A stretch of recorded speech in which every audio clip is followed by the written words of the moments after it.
Bonjour à tous, bienvenue pour ce conte à partager en famille.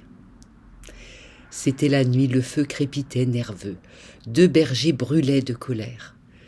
Au-dessus des pâturages de Bethléem, le ciel était dégagé, les étoiles semblaient proches comme si elles s'étaient intéressées au débat qui faisait rage entre les deux hommes. Cette peau de bélier me revient de droit, c'est moi l'aîné. Arrête de ressasser cette affaire. Déjà avant de mourir, notre père me l'avait confiée. Les autres bergers se tenaient à l'écart, lassés d'entendre ces 2 rancuniers batailler sans cesse pour un héritage bien modeste. Leur père, le vieux Baruch, avait gardé comme un précieux trésor la peau d'un bélier qui était né le même jour que lui. Un animal robuste, le chef du troupeau, capable d'écarter plus d'un prédateur. Et puis il avait fallu abattre le bélier trop vieux. L'enfant avait protesté, mais finalement c'est la toison du magnifique animal qui avait séché ses larmes.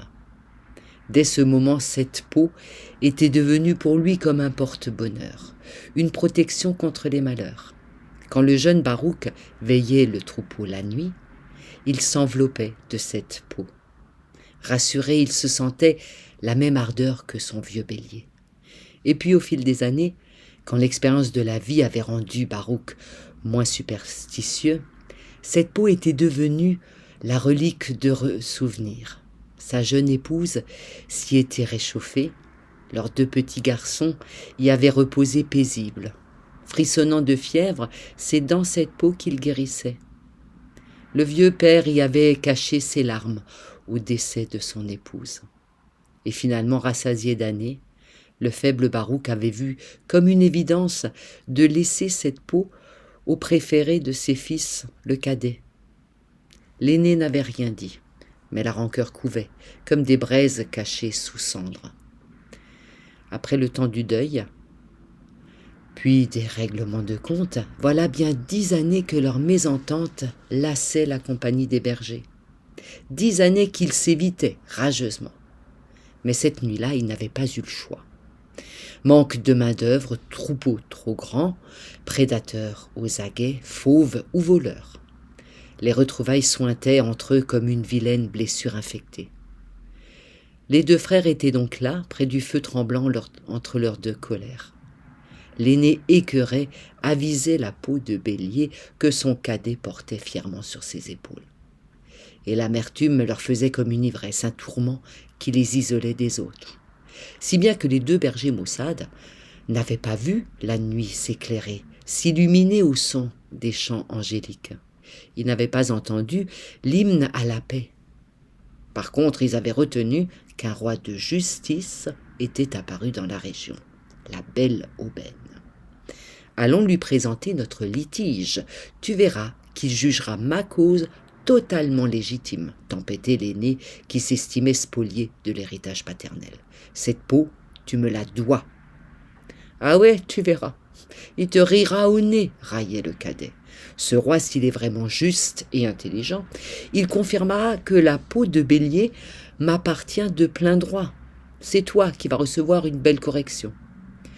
Il s'était donc mis en chemin avec la compagnie des bergers. La surprise étouffa leur jacassement quand ils découvrirent que le roi les attendait dans une misérable étable. Ils tombèrent à genoux quand ils comprirent que leur justicier était ce nouveau-né grelottant dans les bras de sa petite mère épuisée. Les 2 frères ennemis se tenaient maintenant coude à coude, pétrifiés de honte devant le désarroi du jeune père incapable de réchauffer l'endroit. L'impensable alors se produisit. Le cadet ôta la chaude peau de ses épaules. L'aîné se redressa. Chacun retenait son souffle. Ensemble, ces 2 grondeurs s'avancèrent. La peau était assez large pour envelopper et la mère et l'enfant. D'un geste unanime, ils l'offraient.